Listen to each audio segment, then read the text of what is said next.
The Sharpie 500 from Bristol Motor Speedway on TNT.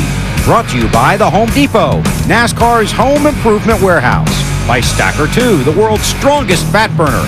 Burn fat, crush cravings, and supercharge your energy. By the United States Army, an army of one. And by Haviland, a Chevron Texaco product. Jeff Gordon makes a bid for the lead on Dale Earnhardt Jr., and he's got it. Going in turn one, he saw the opening, he jumped in there, and now all of a sudden, Junior can't keep the car on the bottom of the racetrack. Rusty did the same thing a little bit ago.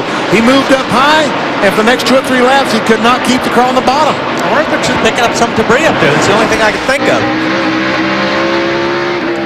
So Jeff Gordon retakes the top spot after Dale Earnhardt Jr. led the first 130 laps of this thing, even though Gordon started on pole.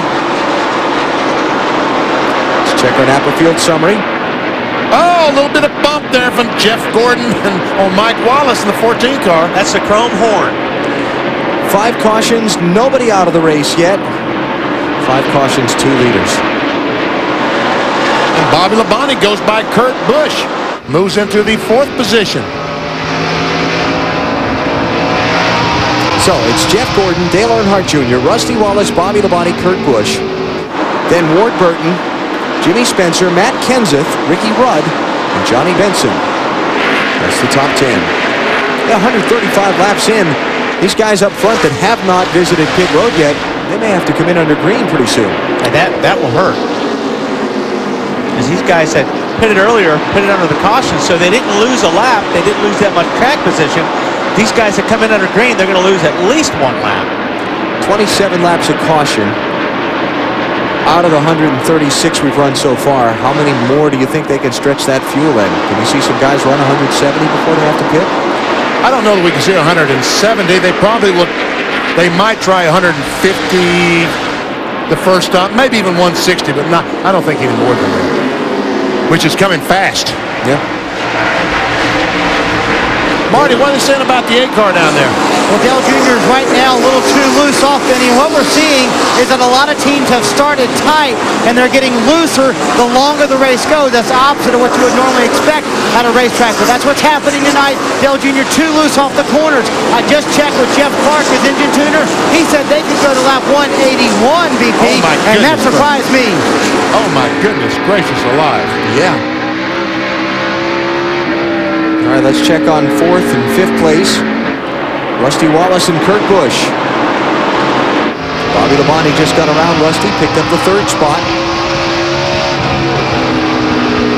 What kind of mile per hour, what kind of RPM that Kurt Busch goes down to 94 miles per hour. That's as low as they go in the corner. He'll accelerate to 122. I think Rusty may be holding him up a little bit there too, Benny. We'd probably see a little bit higher speed. He has some space in between him and Rusty. All of a sudden, I mean, Rusty Wallace's car looked like it was great. And in the matter of 2 laps, it became... Just fell right off. Fell right off, yes. And Kurt Busch just goes right by. And Ward Burton going to come with him. 22 car. Kurt Busch to 4th.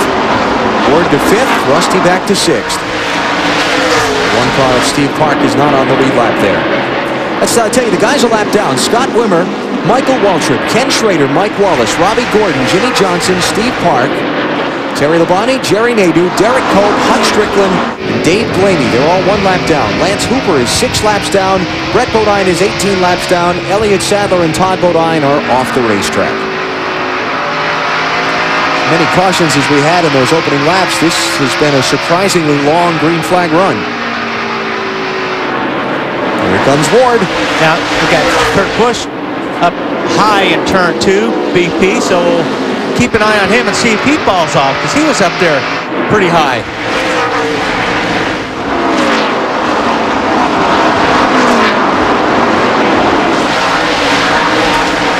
So we got a little while before we'll see any of these guys have to pit under green. Jeff Gordon out in front of Dale Earnhardt Jr. now, and he's the one trying to bulldoze his way up through the lap traffic.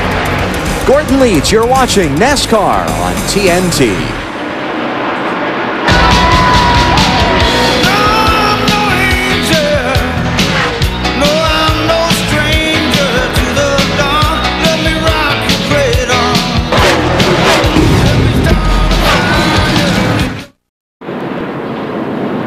Yellow flag number 6 is out at Bristol in the Sharpie 500. Jimmy Johnson bumped the wall in the middle of 3 and 4, and all the leaders are going to come into pit.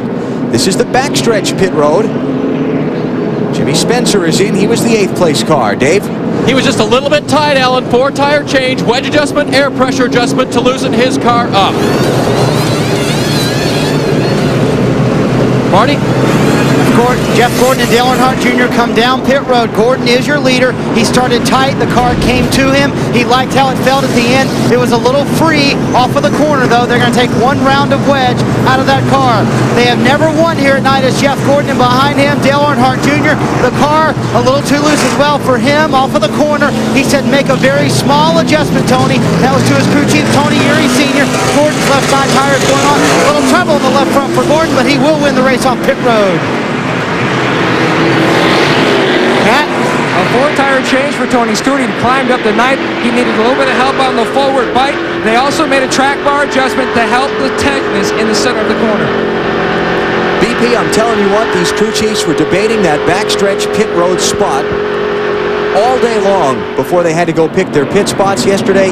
Jimmy Spencer's out second. He went in 8th. And watch this. There we see Spencer coming down and barely is beaten by the 24 car of Jeff Gordon. Spencer with that first pit spot on the backstretch pit road. He used it to maximum advantage there. Same thing Dale Earnhardt Jr. did in the spring race here.